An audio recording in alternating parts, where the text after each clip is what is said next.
মা, তবে আমাকে কি জন্য স্মরণ করেছো মা? তবে আমাকে কি জন্য স্মরণ করেছো? শোনো ধরানা, আমি তোমাকে স্মরণ করেছি। তুমি তুমি যাও ওই চাম্পাই নগরে লোহার মেন্ডক ধরে মা বেহুলাকে রেখে লক্ষ্মীন্দারকে দংশন করে আসবে। তাই নাকি মা? তবে তাই নাকি? তবে মা, তবে যে আমার দুইটি শর্ত আছে মা, তবে আমার দুইটি শর্ত আছে মা। কি সেই শর্ত? তবে মা, সে পাতালে থাকতে থাকতে আমার গা হয়ে গেছে নিদ্রা, আর সেই পাতালে থাকতে থাকতে আমার গা হয়ে গেছে নিদ্রা মা। তবে মা, আমাকে যদি দুধ ভক্ষণ দিতে পারো, মেরে আসবো বালা লক্ষিন্দর, আর বিধবাকে দেবে সেই বেহুলা সুন্দর, আস্তে করে পুজো দেবে সেই চান্দ সদাগর মা। এর আগেও একটা কিন্তু বলেছিল, তাকে আমি সব কিছু দিয়েছিলাম, সে ফেরত এসেছে, তুমিও চাচ্ছিল ঘর, তবে তোমাকেও আমি দিব। তুমি যাও ওই দক্ষিণ মেন্ডক ঘরে সব কিছু রাখা আছে, তুমি ওখানে গিয়ে পান করে তারপরে তুমি ওই লোহার মেন্ডক ঘরে যাবে।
তবে পদ্মা মা, বলো কি হয়েছে? মাগো, তুমি আমার প্রথম শর্ত পূরণ করেছো মা, আর প্রথম শর্ত পূরণ করেছো মা। তবে মা, তবে আমার যে আরেকটি শর্ত আছে মা। আবার তোমার কি শর্ত? তবে মা, আমার মুখে বরাবর গরম গরম 5 তোলা বিষ দিতে পারো যদি মা, আমার মুখে বরাবর গরম যদি 5 তোলা অগ্নি বিষ দিতে পারো, মেরে 112 লক্ষিন্দর আর বিধবা কাল বিষয় মেহুলা সুন্দর হস্ত ভরে পুজো দেবে সেই স্থান সদাগর মা। শোনো ডোরানাথ, তোমার একে একে সব দাবি আমি পূরণ করব। তুমি যাও ওই দক্ষিণ ম্যান্ডব ঘরে, 14 তোলা অগ্নি বিষ ওখানে রাখা আছে, তুমি বিষ পান করতে পারো। যদি তোমার আদেশ আমি সবকিছু পালন করছি, আমার আদেশ তুমি যদি অমান্য করো তাহলে তো কিন্তু তোমাকে আমি আস্ত রাখবো না। তবে ঠিক আছে মা, কথাটা যেন ভালোভাবে মনে থাকে। তবে মা, তবে আমি যদি কোনো বিপদে পড়ি মা, আর আমি যদি কোনো বিপদে পড়ি মা, তবে মা, তবে আমাকে কে বাঁচাইবে মা, আর আমাকে কে বাঁচাইবে? তুমি আমাকে স্মরণ করবে, আমি এসে হাজির হয়ে যাব। তবে ঠিক আছে মা, তবে ঠিক আছে, তবে আপনার চরণে প্রণাম মা, আর আপনার চরণে প্রণাম।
আমার এই শিল্পী অভিনয় দেখে এবং অগ্নি পান করা দেখে যদি কোনো ভক্তবৃন্দ শরীরে দয়া হয়, কিছু যদি দান করতে পারো দান করতে পারো।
কি এত নিস্তব্ধ কেন? তবে মা, তবে চান্দই বারণ কঠিন লোক মা, আর চান্দই বারণ কঠিন লোক। তবে মা, তবে চারমোড়া চারটা পরি রেখেছে মা, চারমোড়া চারটা পরি রেখেছে। তবে সেই জন্য মা আমি লক্ষিন্দরকে দংশন করতে পারিনি মা। চুপ করো তুমি। এতক্ষণ তুমি বললে আমার মতে কোনো বিষ নেই, আমাকে গরম গরম অগ্নি বীজ দিতে হবে, আমাকে দুধ ভক্ষণ করাতে হবে। তোমার সব দাবি আমি পূরণ করেছি, তুমি মায়াই পরে ঘুরে এসেছ। তুমি চোর হয়ে যাও তুমি সামনে থেকে।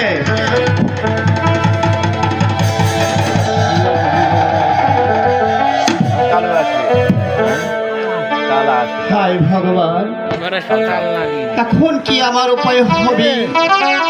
তাহলে কি ওই চাঁদ সাগরের হস্তে আমার পুষ্প পূজাটুকু নেওয়া হবে না?